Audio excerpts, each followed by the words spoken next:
समझ नहीं आ रहा अपने सैलरी इंक्रीमेंट का क्या करूं। बेटा इतना क्या सोच रहा है? अपने म्यूचुअल फंड्स के एसआईपी का टॉप अप करा ले। This is the right time. क्या? समझ में नहीं आया। बेटा इतना क्या सोच रहा है? अपने म्यूचुअल फंड्स का एसआईपी टॉपअप करा ले। This is the right time. अब समझा।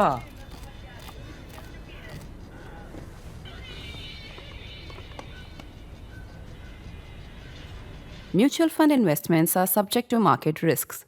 Read all scheme-related documents carefully. Welcome to the Worldview with Swasti. It is a very interesting time to talk about Europe-India relations because, as you know, that a huge European delegation is in town and we are going to be signing a free trade agreement as well as a new security and defense cooperation agreement. Now, to discuss that and to discuss many more layers of what EU-India cooperation entails, the challenges, the opportunities, I have with me James Crabtree. James is a distinguished fellow at ECFR, which is European Council for Foreign Relations, a very well-known think tank based out of Berlin. James, welcome to India and to New Delhi. And let me just begin with your reflections on why do you think this is such an opportune moment for taking the EU-India ties further? We all know that the kind of conversations we are having today is something that was rather unprecedented, in nature and scope and scale. But what do you think has really pushed the two sides together? Is it just Donald Trump, or do you think there is more organic momentum? Yeah, I mean, I think a lot of it is to do with Donald Trump. Okay. As in, India and Europe find ourselves in the same pickle, which is, for the last decade, 2 decades, India, the core of its foreign policy has been getting closer to the Americans. That doesn't work anymore. For more than 50 years, the core of European foreign policy has been to be close to the Americans. And now, look at what happened with Greenland. That doesn't work anymore. So we both need new friends. And in a sense, the Europe-India relationship traditionally has been very difficult. It's been a low-level relationship. So there's lots of opportunity for growth. And so I think both sides have looked at each other and thought, well, we weren't that keen on each other before, but now we better try and make this work. Right. From the Indian perspective, it was rather unprecedented for us to see a European Commission President Ursula von der Leyen to be the chief guest at our Republic Day. And you saw the ceremony yesterday, etc., and all the rest of the, people from Europe, But I think I'll just... you mentioned something interesting that Donald Trump has to play a huge role here. Now, before I come to the FTA and ask you specifics on that, it is interesting because for a long time, the India-US cooperation was somewhere centered around our shared anxiety on China. And now it seems that India-Europe relations are getting more and more centered around a shared anxiety on the United States. Do you think this gives a fair analytical paradigm to look at it? I mean, I just want to understand, is it just a Donald Trump effect, or tomorrow if Donald Trump goes away, then do you think things are going to fall back? I think Trump has acted as a catalyst, but underlying this, there are a number of other things pushing the two sides together. Europe, India was drawing closer even before Trump won. So shared anxiety about China is one. The complementary nature of the two economies. Europe needs places to invest. India needs investment. A shared interest in developing climate technologies. There's a whole bunch of things that Europe and India can do together, but it's Trump who's brought this into focus and meant that both sides have picked up the pace. It took Europe 20 years to negotiate a trade agreement with Latin America. And it could have taken us another 20 years to do it with India. It was really Trump and the Trump effect, which forced Prime Minister Modi and President von der Leyen to say, we're not going to do this in 20 years. We're going to do it in 9 months. And that's what they're going to announce today. It's an unprecedented achievement for Europe to be able to move this quickly. Okay, so let's start with the free trade agreement. As you know that you rightly mentioned, it was being negotiated for the last 20 years. It could have taken another 20 years, but it was basically Trump that sort of perpetuated this moment, let's say. Now, when we look at the FTA, there is a lot of discussion around the FTA because as we know that the deal is not going to be signed today. It is basically the common, the framework agreement, which says that the two sides agree to it. Why do you think is keeping the deal from being signed? Well, so this is a thing.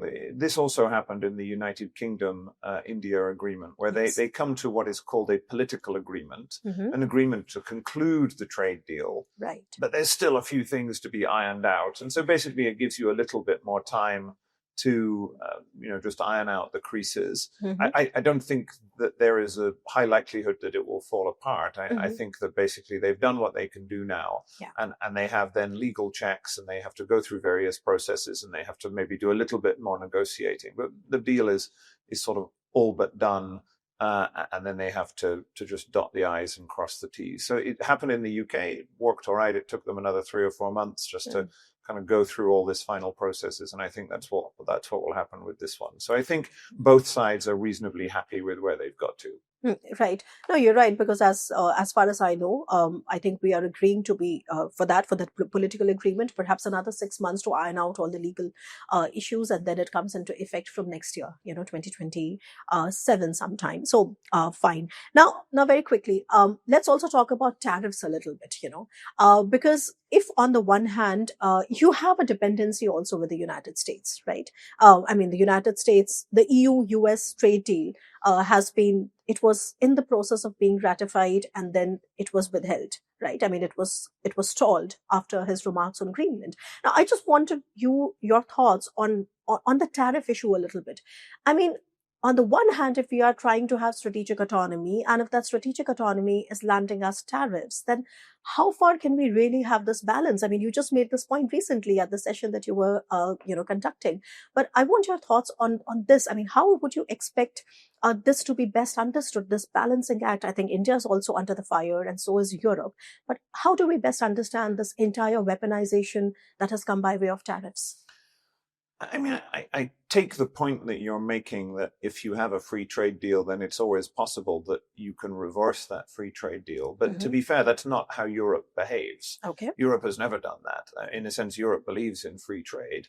And so the kind of scenario that you're talking about with respect to Greenland, I don't think is very likely. I don't think there is a high weaponization risk for India in signing this deal. I think some of the most sensitive areas that India is concerned about are not even in the deal. So in a sense, to get it done in 9 months, they took agriculture and moved it to one side. But still, it's a significant deal, this. In part because India's tariffs are so high. You start with a position where you have tariffs of 150% on certain goods.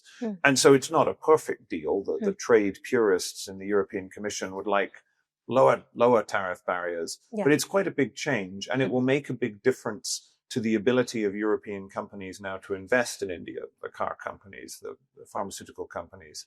There's a lot of potential investment in India, both coming out of Europe, but also as European countries move away from China and seek other investment places. So I think it is a significant deal. It's not a perfect deal. And I don't think there are weaponization risks for India in any plausible scenario from doing this. Right. And since we're discussing, we've discussed US, we've discussed China, let's just discuss Russia, because I think that has been, you could call it a sticking point, you could call it a concern, but it is there. We have a different approach when it comes to Russia and the war in Ukraine. Let me just hear from you about how you think this factor has played out. What were 3 years ago? What would you hear from the Indian side on Russia and the war in Ukraine? Do you think that position has changed, mellowed? Please tell me your thoughts on that. Well, so I think Europe and India have a different set of core interests that they have to understand and manage. And if I put it very simply, Europe cares a lot about Russia, feels very threatened by it, and it wants stability at a low level with China. India is basically the opposite. It cares a lot about China and feels very threatened by China, and it wants stability at a low level with Russia. And so the problem comes that it I think took Europe a while to understand India's position and why it holds this position. And we simply have to manage that. And I think we're getting better at managing that. The Europeans didn't freak out when Mr. Putin came to Delhi before Christmas and, did his bear hug with the Prime Minister. That was okay. I think we recognize that sort of it's an important long-term relationship, and India needs, Russian S-400s, and it needs Russian oil, even though it's tapering down, and that's not going away. And we understand that.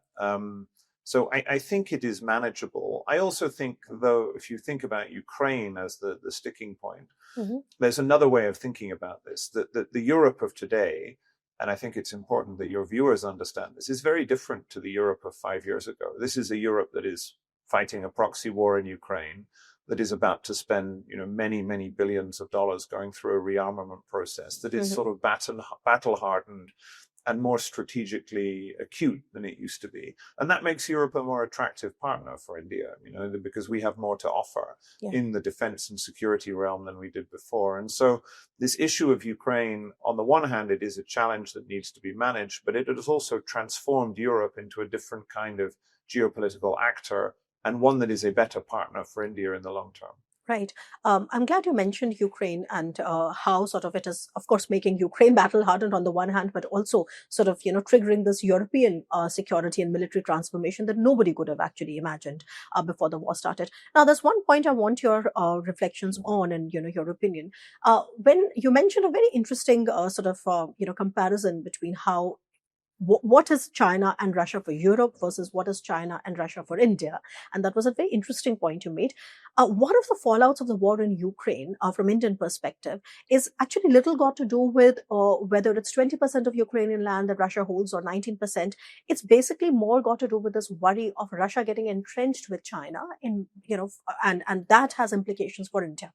Now, very quickly on this part alone, how far do you think, as per your research, you've written elaborate, eloquent, articles on it and reports on it, on Europe's transformation, etc., also on India, etc. But how far do you think this is a genuine concern, or do you think that this is, because from India's perspective, we would like to engage Russia so that it does not fall completely with China.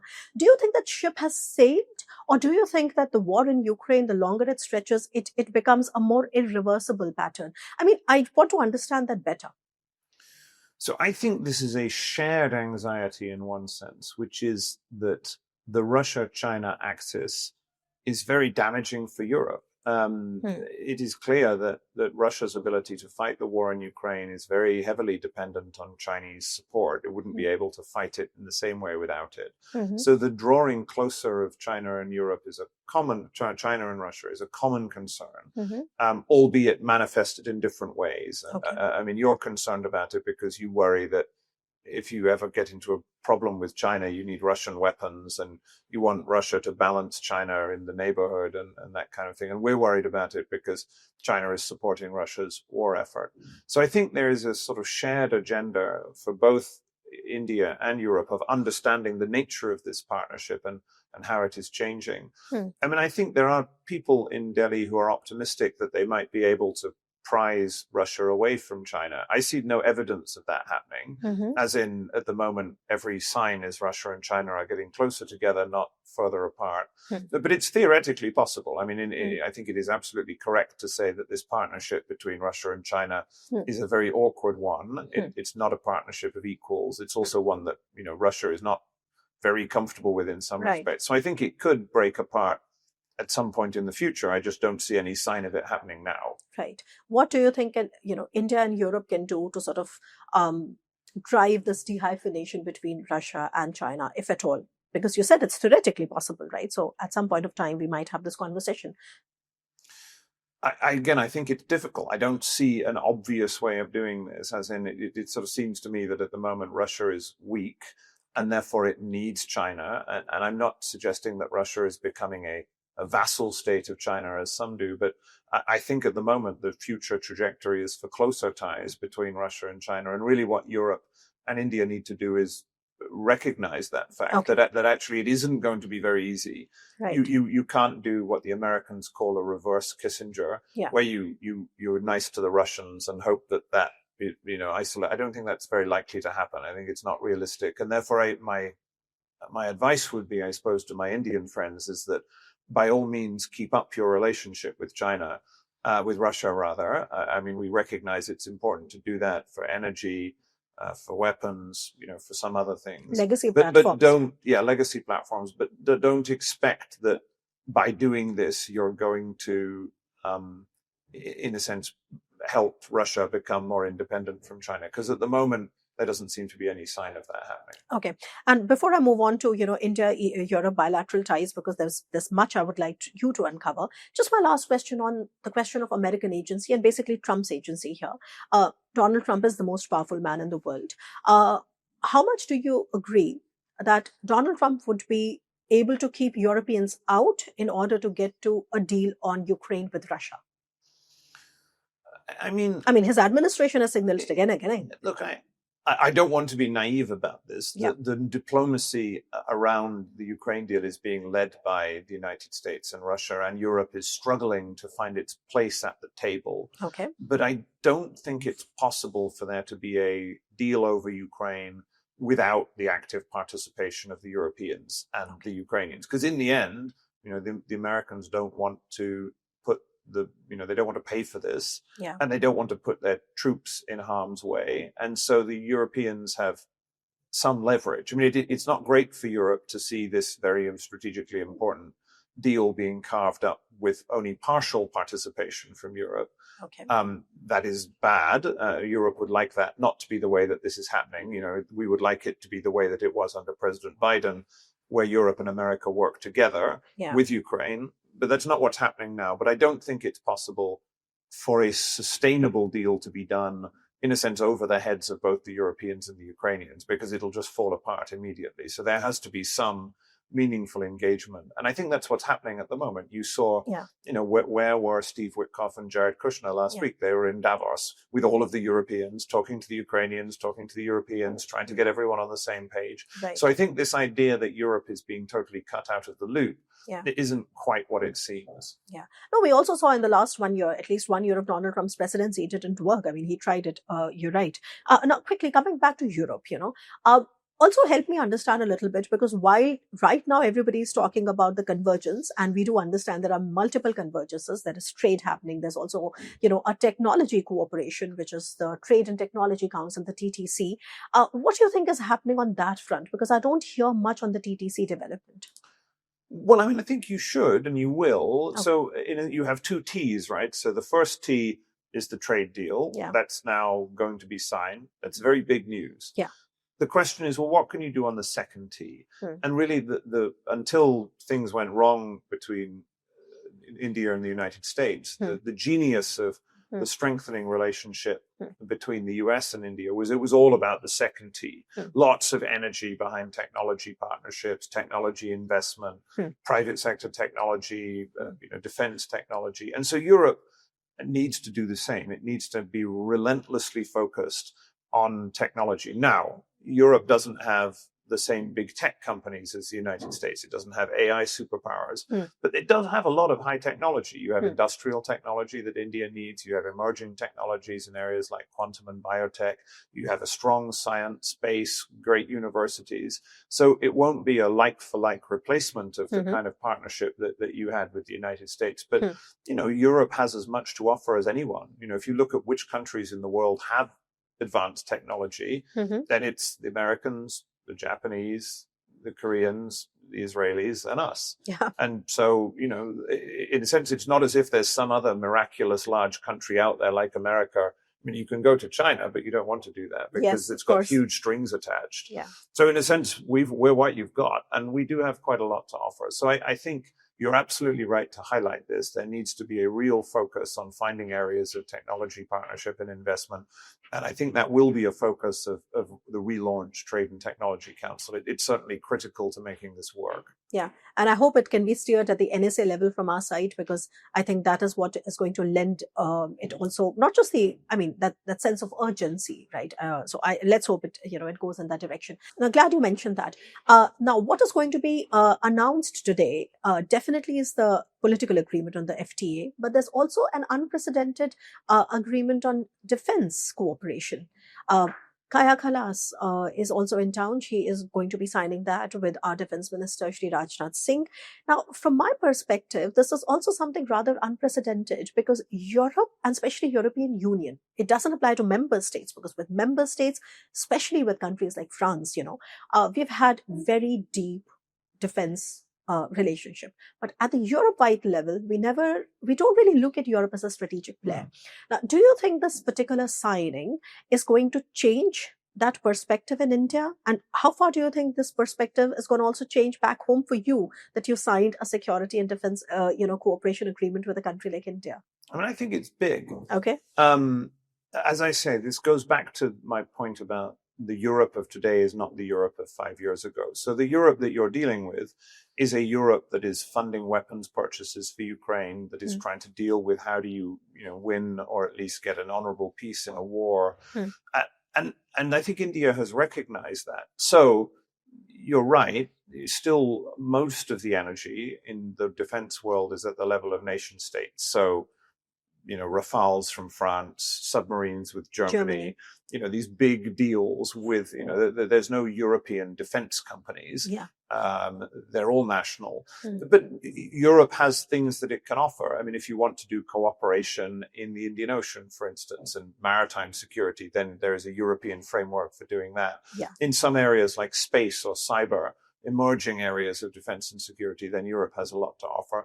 So this defense and security partnership, this is the third that Europe has signed. We signed one with Japan and one with Korea. This is the third of these that we've signed. We did one with Japan and one with Korea, but the Indian one is in a sense the most advanced or the most impressive, I think, because we had to get a lot of distance between our systems. Yes. It was more of a reach to do this with India than it was with Japan, which is a traditional partner and ally. Yeah. So yes, I mean, I think it's a different kind of security partnership than the one that India might have with the United States or France or Israel. The European Union is a strange animal, but it is a strange animal that is becoming more active in the world of defense and security. And therefore there is business to be done here. And I think as India begins to see not just France and Germany and Britain and Poland, but also the European Union and Brussels as a security partner, including, as you say, with somebody like Kaja Kallas, the High Representative on Foreign Policy, then that is just another element of this new partnership that will help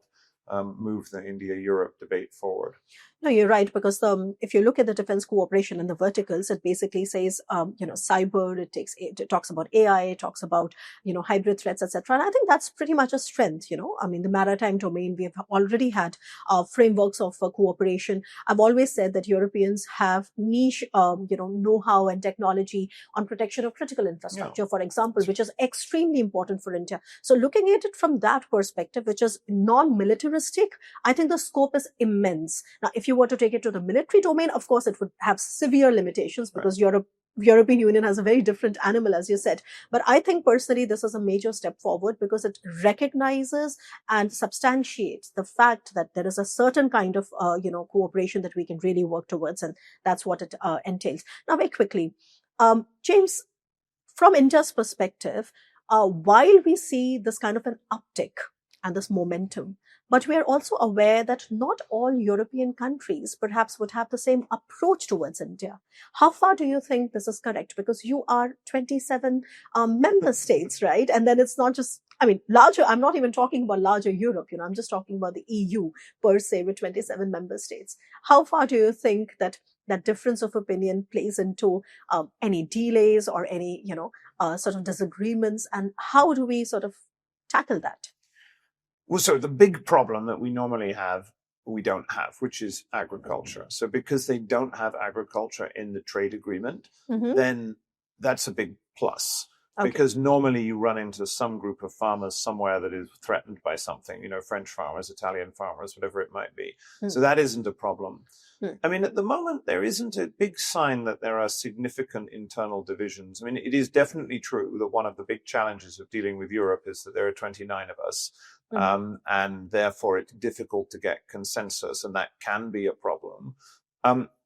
There are potential challenges within this deal. So one of them is what's called CBAM, which is the environmental regulation. But CBAM stays in the current one. CBAM stays, and steel is another. But at the moment, I haven't heard people on the European side saying, the Hungarians are going to block this or the Danes are going to block this. I think people see India as a growth opportunity, and therefore there's quite a broad consensus that doing more with India is going to be positive.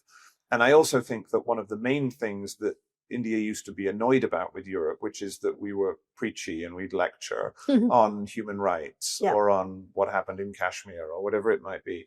I mean, I think Europe has stopped doing that because we've recognized that, to be honest, we have bigger fish to fry. Yeah. You know, we need more friends in a world that is very different from the world that we once knew, and therefore we can't afford to be, you know, to talk about values or norms or democracy as the primary thing that we talk about. We Right. still believe in those things, Yeah. but in a sense, we've become a bit more Indian in the sense that we've become a bit more willing to say, well, you know, okay, we don't believe in interference. You know, whatever they want to do internally, as long as it's not really outrageous, that's Yeah. okay with us. You know, we want to do things out there in the world together, and we're not going to come, you know, with our fingers and wag them at you. And I think that makes everything easier. Yeah, yeah. No, I'm glad. I mean, I would have asked you the norms versus values and all that those kind of questions a bit later, because of course, that's a lot of times it's been the spoiler, as you rightly mentioned. But since you started talking about that, that's a fair point you raised. But, you know, we were just discussing it, you know, before we started this discussion as well, that there are certain values. Of course, India also believes in certain values. It's just that are we meaning the same thing when we say those values, right? So I think the only way to get around it is to have more conversations and, you know, more candid conversations around our concerns, etc. And I think in that sense, in the last 3-4 years, we have seen the conversations grow substantively. Would you agree with that? I think India is a much easier partner in this respect than, Mhm. for instance, China. Mhm. You know, there is a debate out there in the world about the state of Indian democracy, just as there is, you know, there are far-right groups being elected in Europe. Yeah. But, you know, I'm here in India. It's a rambunctious democracy. The internet works. There's free speech. Indians are very talkative. I think it's, you know, if you compare the challenge that you would have with China, which is, you know, an autocracy where the internet doesn't work, then I think, you know, the partnership with India is much easier. And so, you know, I think we have just decided that, you know, we have our views on democracy, and it's not very helpful for us to go around trying to tell other people what they should do in their own backyard, because we have other things that we need to do together that are you know, that are important. And so in that sense, I think it's been a change of European mindset, Right. that has been quite helpful to clear the way for cooperation in other areas without irritating your potential partners. Well, I'm glad, and I'm sure this would be welcomed considerably, you know, in a country like India that has always sort of pushed back against these, you know, sort of narratives being thrust upon us. Now, just one thing I'd like to understand from you, you know, there is a war going on in your continent, okay? And you have, obviously, I mean, the Europeans have changed in unprecedented ways. We can go on talking about what this militarization of Europe entails, etc. But that sort of propels me to ask you this question on how far do you think would you have the bandwidth to really invest in your relationships in the Indo-Pacific? I mean, you know, since you are so involved and preoccupied with the war in Ukraine, with supporting Ukraine, etc., with diversifying, a lot of things you've done. But how much free space would you have in terms of budgeting, in terms of, you know, diplomatic activity? Please help me understand that. I think this is a challenge. It's going to be a challenge on both sides. As in, if I've been an advocate for closer Europe-India ties for a long time, and I think those of us who've been making these arguments are, you know, quite happy with where things have got to. As in, they've exceeded our expectations in part, as we said right at the beginning, because of Mr. Trump. But now it's clear that in order to, you know, this is the beginning of a process, not the end, and therefore there needs to be focus and political attention. You know, we've seen before things set up between Europe and India that just flopped. As in the first time we tried to do a Trade and Technology Council, it was set up and it didn't work and nothing happened. And so that is that could happen again. And, you know, the big problem is there's a lot going on in the world. You know, if you're Ursula von der Leyen, yes, India is important, but you've got to deal with Trump and the Russians and the Chinese and Ukraine. And so there is a real danger of distraction. Same with India. You know, your system is high performing to some degree, but Mr. Jaishankar only has so many hours in the day, and he's got to deal with Bangladesh and Nepal and the Chinese, and he's got to try and do his deal with Mr. Trump, and so everybody's busy. Yeah. And so I think that there will have to be a shared commitment on both sides to really follow through, and not only that, but to think imaginatively about we've got here, what more can we do in future? How can we be bolder in terms of developing iconic projects that really encapsulate the Europe-India partnership, like your German submarines or your Japanese railway lines. What are these new projects, investment projects, infrastructure projects, transnational projects, cooperation in the maritime domain, all of these things. It needs a lot of political will to push these through. And so I think at the moment there's determination to do this on your side from Mr. Modi and Mr. Jaishankar, from Ursula von der Leyen and her team, from some of the national leaders, from Keir Starmer, who was here in December, from Mr. Macron, who'll be here in February, Mr. Merz, who was just here. Yes. So you have, in a sense, an ideal set of circumstances. You have leaders who are committed to this, and then you have the Trump push factor. But it is a risk. There is always the possibility that on both sides, eyes are taken off the ball and this doesn't reach its potential. And that's something that I think everyone has to work against. Right. Fair point. Just one more question on, what are India's stake in your militarization? Because that is something that is obviously new.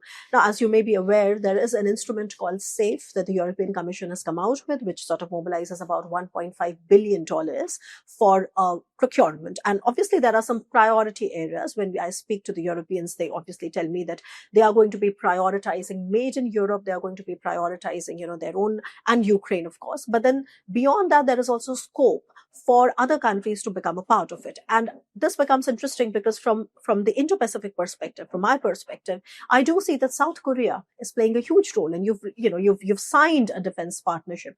The EU, not the member states, the EU has signed, a partnership with South Korea. Of course, you have Canada too, but I'm not counting that because it's a different theater. Now, what do you think will it take for India to really get into something like that? Because as you know, that India is also a net weapons exporter. Now, when I say net weapons exporter, I do not mean advanced platforms. I mean the dual use and the components and the secondary, items. And more than 50% of our defense exports actually went to US last year. The second largest destination was France. So obviously there is a lot of scope. But what do you think would it take for the Indian and the European side to have a meaningful discussion on how India can develop a stake with respect to an instrument called SAFE? So I think the use of the Korean example is a good one. Which, why did we turn to the Koreans? Well, it's because they had a lot of things that we needed. They had these enormous stockpiles of artillery and armored vehicles at a moment in which Ukraine really needed all of these things. So we could go to the Koreans and say, all right, we'll buy all of those. We'll give them to Ukraine. So I think for this to work for India and Europe, you need things to happen on both sides. On the Indian side, you need to move forward with your plans to develop a made in India defense industrial base, which is, to be fair, in the early stages. I mean, it is, as you say, India does export, but clearly the Modi government has plans to substantially increase that. And so in the long term, India is going to be a much more significant player in the global weapons market than it is today. So India has to move ahead with that. And Europe needs to recognize that and recognize that in the long term, India is going to be a very significant player, and therefore one in which we need to develop these early stage partnerships, even if they're not as big as the Koreans or even, what you might do with the Americans or the Israelis. But, fair point, but you begin with some sorts of partnerships, in particular lines of, might be drones, it might simply be bits of artillery, whatever it is. And then you build also that. A lot of secondary equipment, basically. And then you build that over time. So I think this is a long-term play because at the moment, India doesn't have the defense industrial base that it will have soon. But you begin this process and then you build it up over time. I mean, I think that's what we're trying to do. And also you try and, as the Americans were doing, you try and develop the partnerships that will allow sort of co-investment in defense, as in, technology transfer. Now that can be tricky because Europe is worried, to be frank, that if it gives advanced defense technology, that it will find its way back to the Russians because of the strong relationship between India and Russia. So another thing that would be very helpful is for India to create mechanisms where it is absolutely guaranteed that defense partnerships are going to be Europe-India defense partnerships, and the technology isn't going to leak back to our friends in Moscow. And so those are two specific things that I think would be very helpful. But I think at the European level, there's a real recognition that this defense industrial partnership is a huge opportunity, because Europe has a lot of defense technology. India needs defense technology. And these defense industrial partnerships, they're very sticky. Yeah. They're the kind of things that build long-term partnerships. Look at Russia. Yeah. You know, India continues its partnership with Russia because it has this deep, deep defense industrial partnership. Yeah. And in a sense, Europe-India needs to do the same thing. Okay. I mean, it's intriguing, you know, when we hear these concerns from the Indian perspective, there's one natural question that comes to our mind, and I'm going to ask you that, which is that when you say that in Europe, there is a concern on sharing sort of very advanced defense technologies with India so that it doesn't really find its way back to Russia, you know, by whichever way, by accident, by way of interoperability, etc. What would you have to say about a country like Turkey, which is actively pursuing defense industry synergies with China, with Pakistan, with Azerbaijan, etc., with different Middle Eastern countries? I mean, from our perspective, we also see that there already is an outlier within your grouping where you are also at risk. I mean, with Serbia, for example, you know, all those things. So how do you tackle that question? We genuinely wish to understand that. Well, I think I'd say two things. The first is that Turkey is not a member of the European Union. So you're not dealing with Turkey when you deal with Europe. Turkey is a member of NATO. NATO, yes. So it's different. Yeah. Okay. I also think that, you know, to be frank, we just said Europe is in a world in which we're talking about interests and not norms. Turkey's a very useful defense provider. You know, look at their drone industry. Yeah. It's played a huge role in Ukraine. Yes. They have, and that's what I'm saying, that, you know, if India can develop the kind of products that everybody wants, then they will be willing to kind of look the other way. And I think a little bit of, you know, because of Bayraktar and the drone industry, Turkey has become such an important provider that in a sense people are slightly willing to look beyond some of their other connections. But as I say, the most important thing is that your point about Turkey is well made, but Turkey is not part of the European Union, so it's not part of this discussion. Okay. All right, fair point. And just my last question, James, because, you know, you've been so generous with your time. I know you're very, very busy, especially during this visit. But quickly, what future do you see when it comes to mobility? Because as you know that from India's perspective, you're also facing this trouble with Donald Trump's policies on H-1B and all the uncertainty there. Do you think that our high quality STEM graduates and all the people that helped build the Silicon Valley, do you foresee something like that happening from India to Europe as our relationship with America becomes more uncertain, for now at least?